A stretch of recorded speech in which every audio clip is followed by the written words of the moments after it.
आता गोष्ट येते, जर का संपूर्ण रकमेवर जर का प्रीमियम भरलेला आहे बँकांनी, तर जर का एखादी बँक आता बुडीत खात्यात जात असेल, जसं की आता आपण पाहिलं न्यू इंडियाचं, DICGने सांगितलं की आम्ही तुम्हाला 5 लाख परत करू.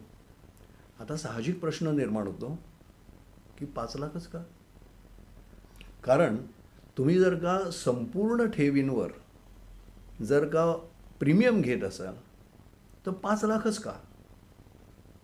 तर ही गोम आहे ती सेक्शन 16मध्ये आहे. याच कायद्यातलं सेक्शन 16 जो आहे तो असं म्हणतं की DICGC रिझर्व्ह बँकेबरोबर आणि सरकारबरोबर चर्चा करून कुठपर्यंत तुम्हाला रकमा परत करायच्या ह्याची मर्यादा ठरवते आणि सध्या ती मर्यादा आहे 5 लाख. 2021ला पर्यंत ही रक्कम फक्त 1 लाख होती. 21मध्ये ती वाढवण्यात आली, ती 5 लाख करण्यात आली. आता मुळात ही 5 लाख रक्कम आजच्या ह्याच्यात पुरेशी आहे का, हा प्रश्न येतो. आणि त्यामुळे जो महत्त्वाचा जो प्रश्न येतो, 5 लाख नंतरच्या ज्या ठेवी आहेत त्यांचं पुढे काय होणं, त्या ठेवीदारांचं आणि त्या ठेवींचं काय होणं.